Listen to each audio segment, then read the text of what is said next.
Is your child's room a complete and utter disaster area? Have you struggled to find any way to get them to take you seriously when you ask them to clean up? Are you tired of doing work that they should be doing for themselves, or having to yell and nag them to get them to put even mediocre effort into keeping their rooms clean? Well, if this or a similar issue is of concern to you, stay tuned for this next exciting episode of the Just 7 Steps podcast.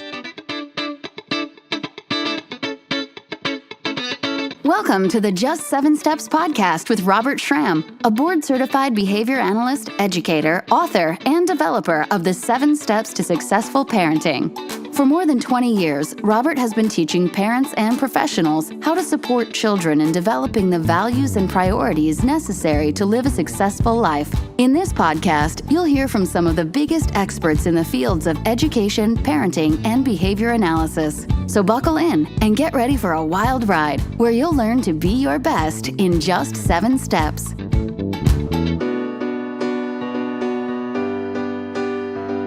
Hi, I'm Robert Schramm, a behavior analyst, education specialist, author, and dad. And I'm also the developer of the 7 Steps to Instructional Motivation. Each week, I will provide you with helpful information based on the Just 7 Steps approach. So if you haven't already subscribed to my YouTube channel, please take a second and go for it. You'll certainly be glad that you did. Whether you're a parent looking to help your child live their best life, or a professional charged with the education of children with or without disabilities, you will find tons of help and information here, all filtered through just 7 steps. In today's episode, we're going to focus on a topic that may be of concern to many of you. It's one I get questions about all the time, and is one that I'm currently working on with my own kids. That is getting your kids to keep their bedrooms clean. Now, everyone has a different expectation level for their children, especially when it comes to room cleanliness.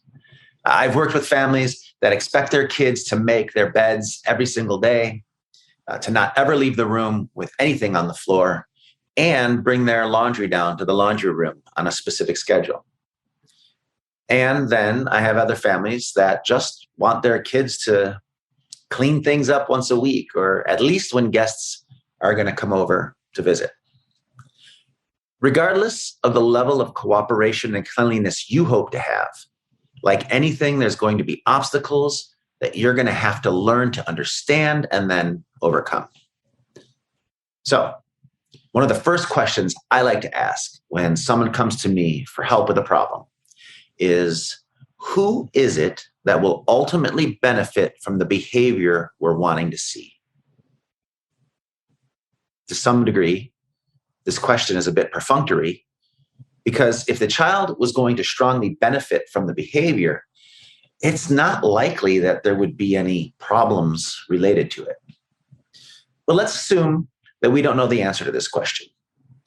Any behavior might not be occurring because of one of two things.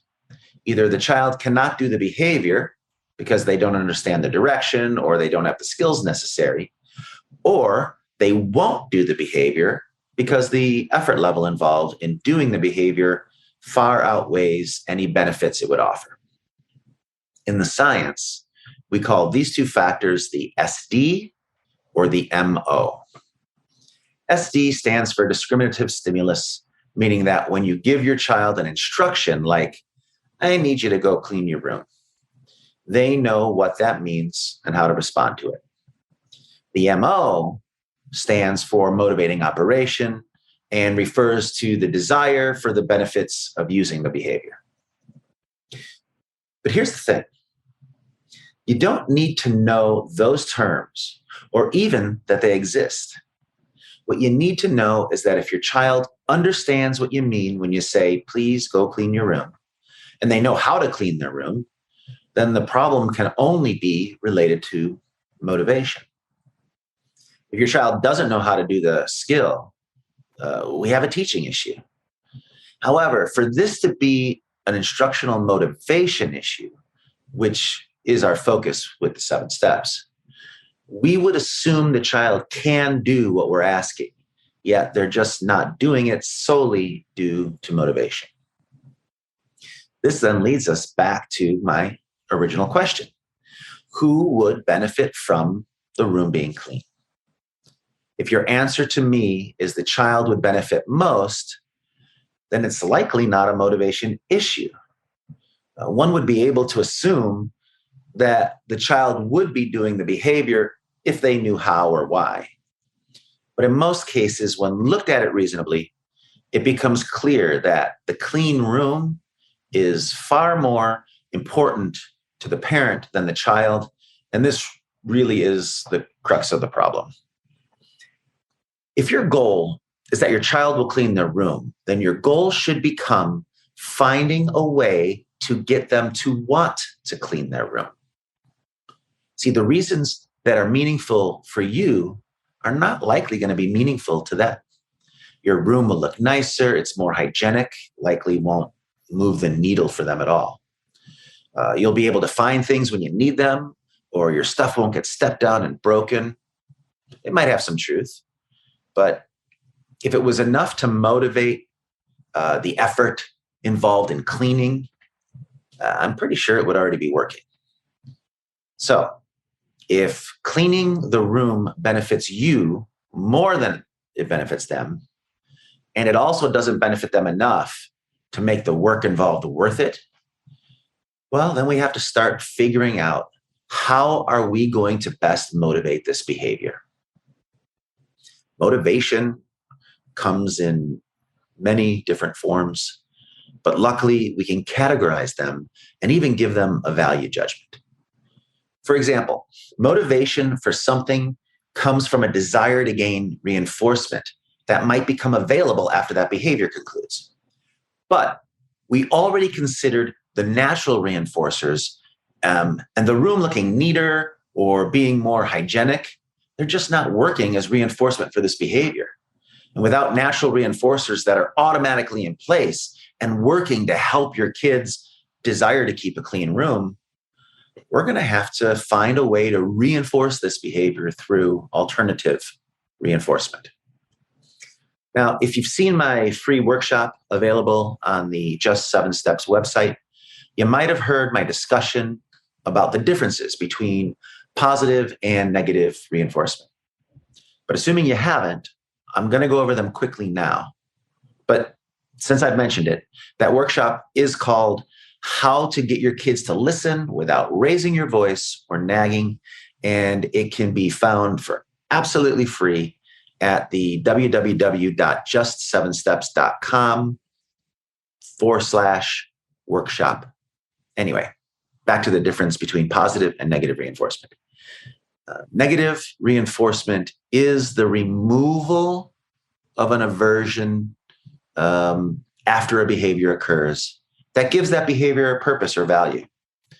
It's a situation where the behavior itself serves the purpose of reducing a stressor or an annoyance, and therefore becomes more likely to be used again in similar circumstances. In general, there's nothing wrong with the use of negative reinforcement. Let's say I'm distressed about a big presentation that I have to give. And by using the behavior of writing out my PowerPoint, I can remove this stress and anxiety. This would be a perfectly natural example of negative reinforcement in the wild. I had something that was bothering me. I behaved in a certain way, and that thing bothered me less, making me more likely to behave in that same way the next time I'm bothered by a looming presentation. There may also be some natural positive reinforcers that occur whenever I complete this task.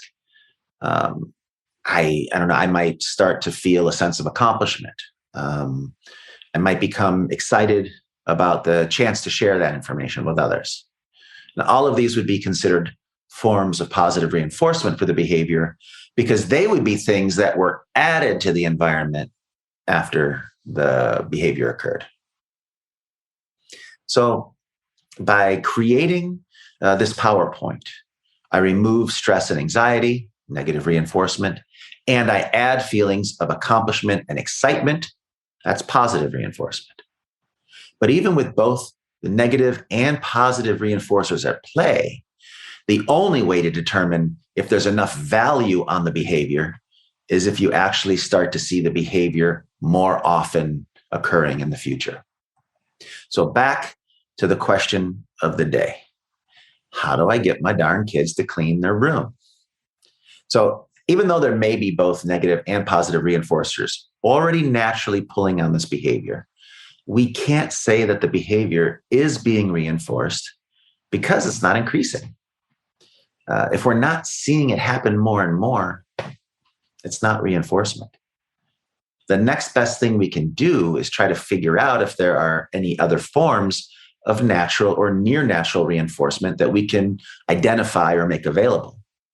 Maybe we can add some parental loving praise. Maybe we can say with a clean room, the child can have more friends over to play or a sleepover on the weekend.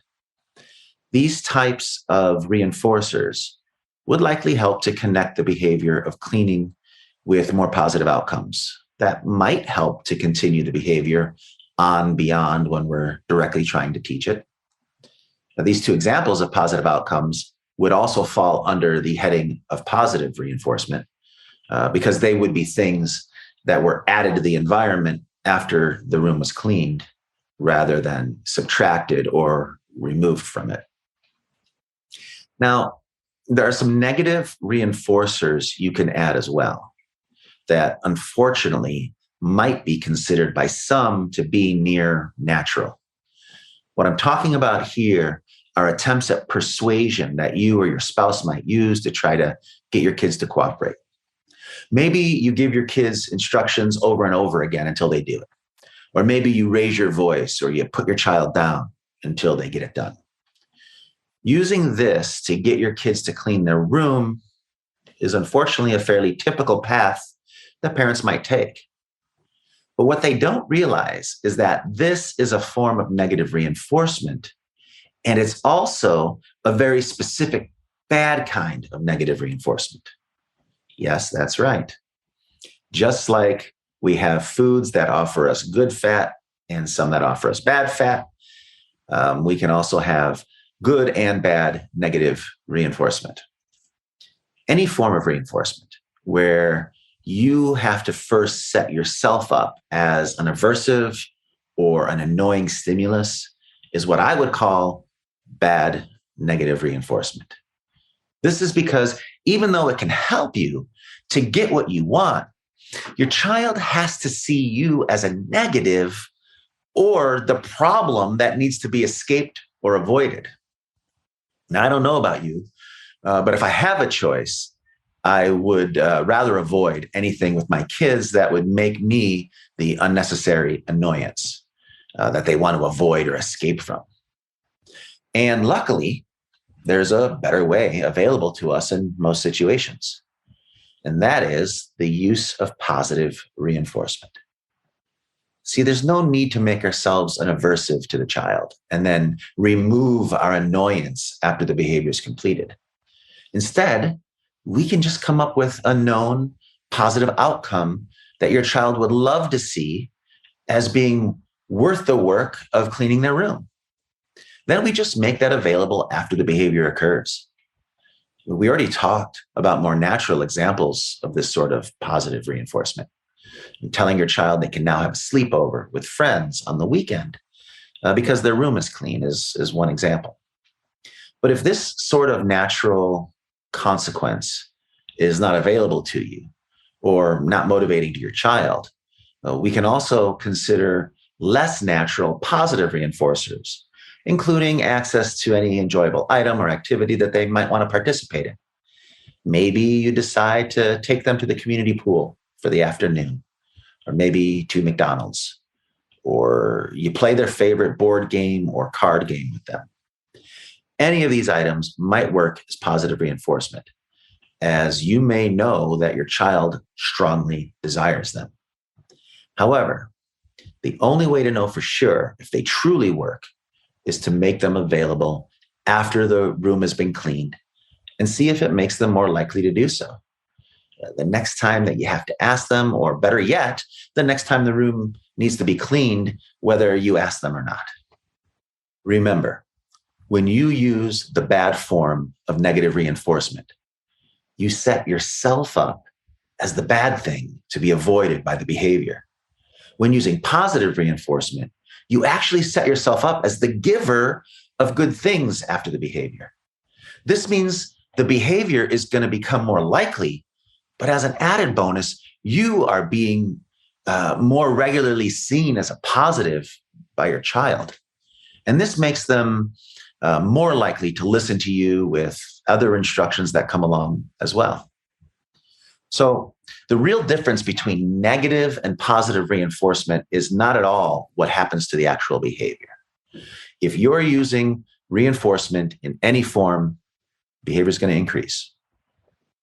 But, and this is a big but, if you use positive reinforcement by adding something beneficial after the behavior, you're also pairing yourself as a positive, making your child more likely to want to be with you and to cooperate with you in the future. And that's no small added benefit. Just think about how important and powerful that is. Nag, and you become a negative your child wants to avoid. Offer positive benefit after the behavior and become a positive and someone your child wants to spend more time with. Seems like a simple answer to me. And like it or not, these are just the facts of reinforcement.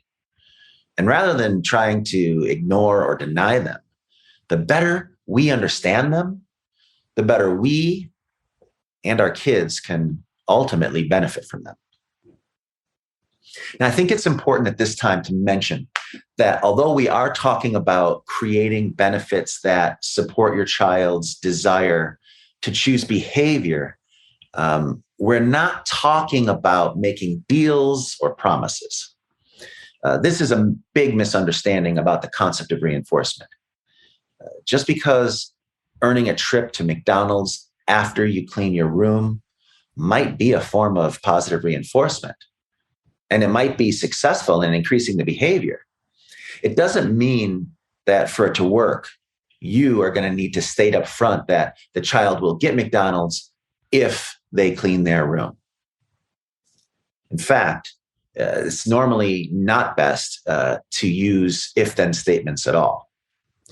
You see, our goal is not to negotiate or promise your child good things, but rather to find ways to make sure that their good behavior pays off for them somehow, whenever it's used. See, their ability to know or not know what they can gain in advance of the behavior, it truly has nothing to do with the concept of reinforcement. So, if you want your child to begin to clean their room without you having to nag and yell, then you need to make sure that when they do, you're able to bring them into contact with experiences that make them say, wow, I'm glad I did that. And if you're the one doing it and you're doing it right, they're also going to be saying, wow, I really appreciate mom or dad, because they always make sure my life is filled with these good things. So let's take a moment and pretend that you've determined that your child's favorite thing to do is to be able to watch a sitcom with you in the evening before bed. You can make that half-hour sitcom contingent upon their room being clean. So it can become a routine that you do every day. Set an alarm for 30 minutes before you want to be able to sit down and watch the sitcom with them. When the alarm goes off each day, remind your child, oh, you've only got 30 minutes. Go make sure that your room is clean. When that half hour then is up, you can do a final check to make sure that the room is clean to your liking. And if it is, you watch the sitcom together. But if it's not, you have to be willing to either not watch it together or not watch it at all, and save it for the next evening. But don't be fooled, however. Reinforcement can only occur after the behavior. It cannot occur before. So telling your child that you will watch a sitcom with them if they promise to clean their room when it's done is not a consistent path to getting what you want. You're going to have to wait with reinforcement until after the behavior has occurred, or like I've said, it's not really actually what we call reinforcement. Remember, there is a reason why grandma never let you eat your dessert before you had your dinner. She's a smart lady, that lady. Of course, if your child would be more motivated by a movie or McDonald's as reinforcement, you could choose to use that as well. But unless you're prepared to give them McDonald's or a movie every night, you're going to have to probably change the game up just a bit. Perhaps you only check their room once a week, let's say on Fridays. And if it's clean, you take them to McDonald's to dinner. But if it isn't, then it's Brussels sprouts for you, punk. No, not necessarily. Just kidding. The alternative to McDonald's just has to be something that they would enjoy less. Something not as wonderful as McDonald's. Perhaps you still check the room every night, but instead they earn a token each night that it's clean. And then they get to add that to other tokens that they've earned for McDonald's or a movie ticket when they have enough tokens come together. Don't forget, though, if you're not getting your goal met before, but now it is being cleaned regularly and you're comfortable giving your child access to McDonald's or a movie or a sitcom, then you're not only going to start seeing the behavior more, but you're about to become more appreciated by your child, as you're the one who's supplying the access to these preferred reinforcing ideas and items. I see so many families who let their kids watch sitcoms, movies, and eat McDonald's as part of regular life. But they never seem to attach these positive consequences to the positive behavior that they would like to see. Why? You're giving them all the rewards of life, but not getting them to take on any of the responsibilities. Why give your kids all these wonderful things while they are continuing to not listen, only to resort to yelling and nagging and punishment instead? Another important consideration is the total work output required for any task. And how much time and effort does your child need to put into cleaning their room? If it's half an hour, then you may not need that much reinforcement.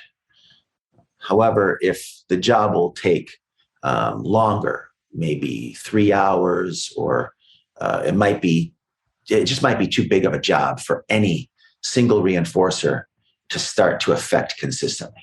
If you truly are struggling to find a positive reinforcer that is strong enough to reinforce the behavior by itself, especially if the behavior is expected as very large, well, you can always consider ways to minimize the workload to a more acceptable level. So the reinforcers you do have will be able to affect this smaller workload.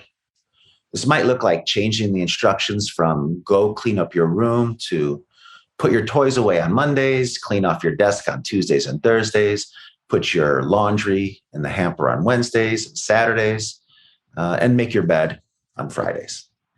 Because the daily output would be far less, the amount of value earned would likely need to be less as well, meaning your reinforcer would not have to be as large or as strong to get that same desired result.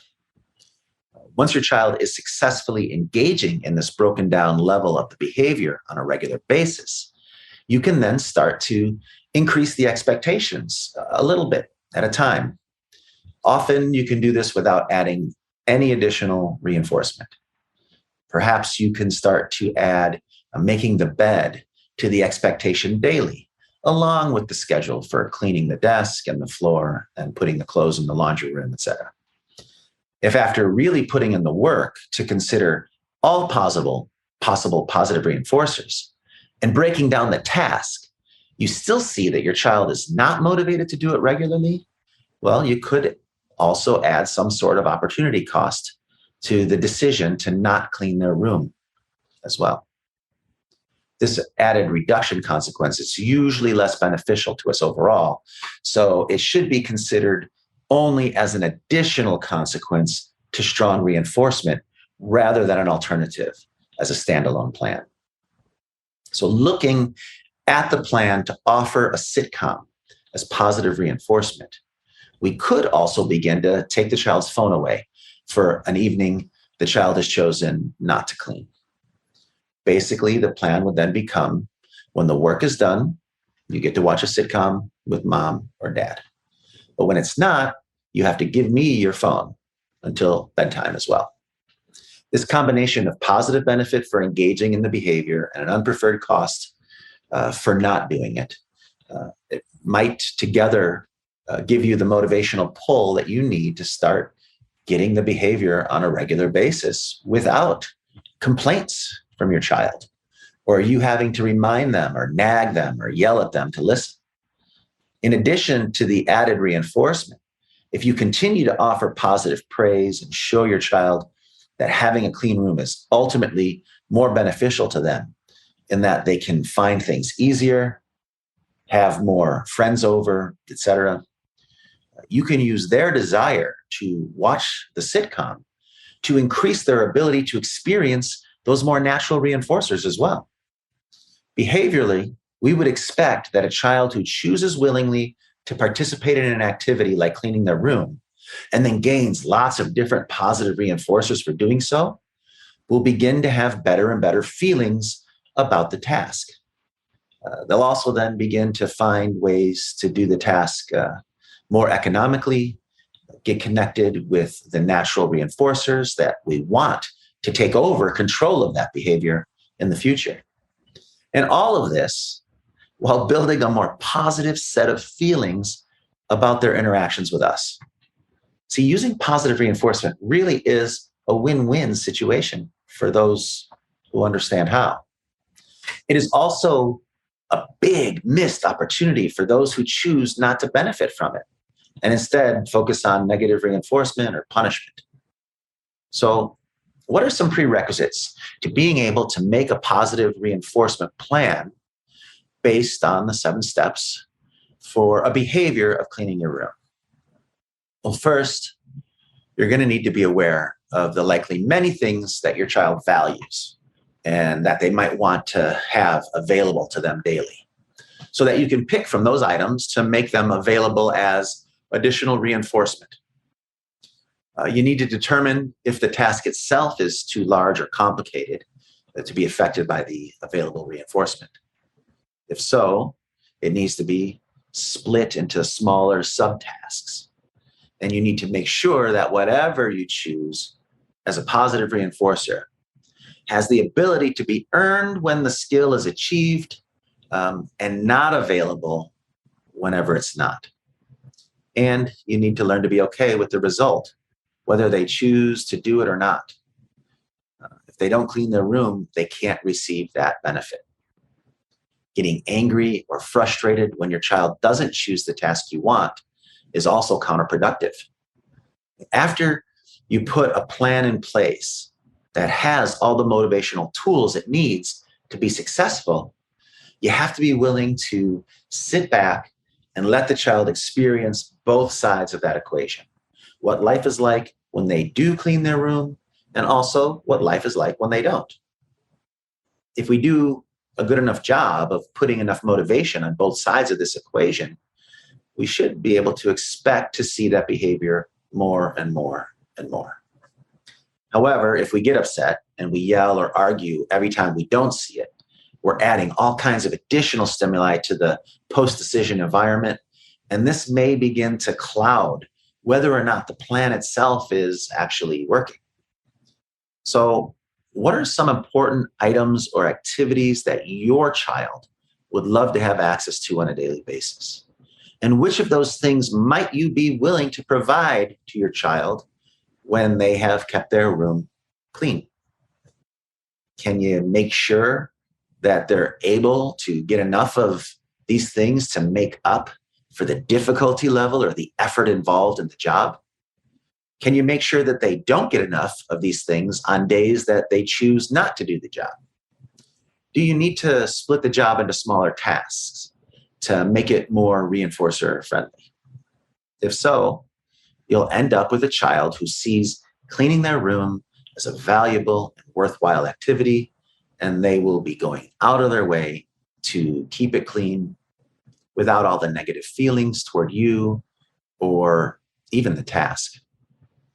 And you can avoid the bad habit of raising your voice and nagging them.